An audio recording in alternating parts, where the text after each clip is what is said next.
Hello, friends. So it's Wednesday of Holy Week, which means tomorrow we begin the sacred Triduum. Always hard to say. I could never say that, even in the seminary. So there, I did it again.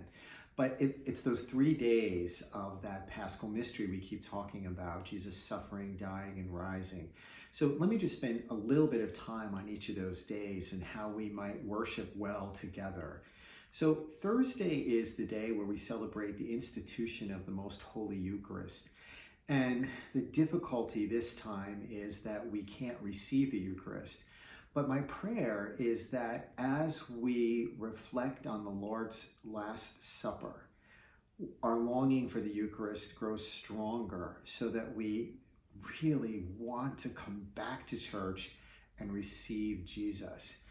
And for those of you who might be watching who aren't able to get out, we want to make sure if you aren't being visited by one of our ministers of Holy Communion or one of us, that happens, because some of you are new to us and you may be at home all the time. So be thinking about that. And when all this unfolds and we are able to get back together again and give everybody the Eucharist, we want to make sure that you receive that as well. But in the meantime, may our hearts long to receive Jesus in the Eucharist. The foot washing that's part of Holy Thursday is taken away from the liturgy. But I think that that's an opportunity for us when we miss that to say, how am I serving my brothers and sisters? Whose feet do I need to wash figuratively? Where is it that my heart is drawn? Who is it in my life that needs my attention, my love, my service, even if it's on the phone or in more prayer? I think it's an opportunity for us to think about the charity to which Jesus calls us in that moment.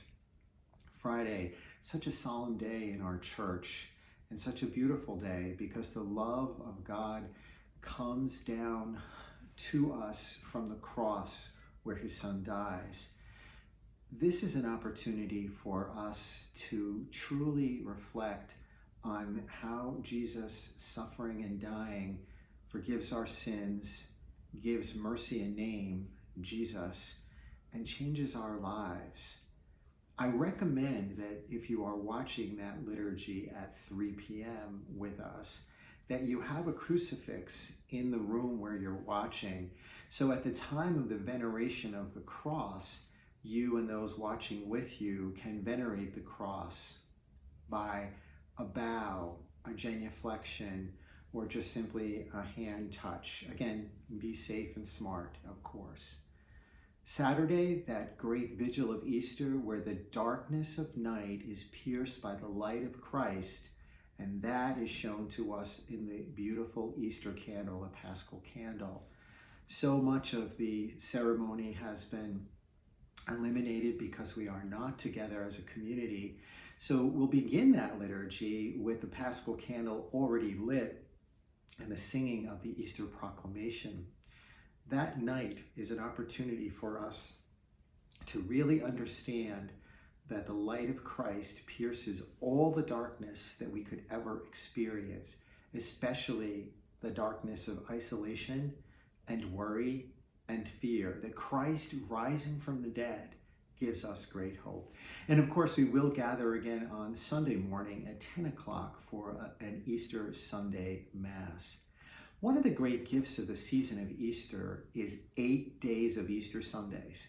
Every day in the octave of Easter is like another Easter Sunday. And I think we need that more than ever these days. So I ask you to really enter into that octave of Easter in a way you may not have done before. Watch our Masses, pray with us, and rejoice that the Lord is risen indeed and will take us, lift us up out of what we're experiencing in God's time. You know, one of the interesting things I discovered today is that we may not have enough flowers to decorate our altar because The flower wholesalers are not delivering. Now look, please do not drop off flowers at the door of the church. That's okay. Keep them for your home. If you got flowers, if they're in your garden and you want to bring them in, they're for you, because you need to make your home that once was a kind of dark cave, right, in the season of Lent when all this started to happen, make it a place of brightness and light and joy, and have those flowers in your house. Open the windows, open the shades, all of that. Christ is going to be risen for us every day of our lives. And especially we mark that with Easter. So we move in a very wonderful, mysterious, and dramatic way from the Lord's Supper to his dying, to his rising. Please do your best to enter in and let Christ transform you, bring you to that wonderful place where he wants you to be. God bless you, and we'll see you at those liturgies.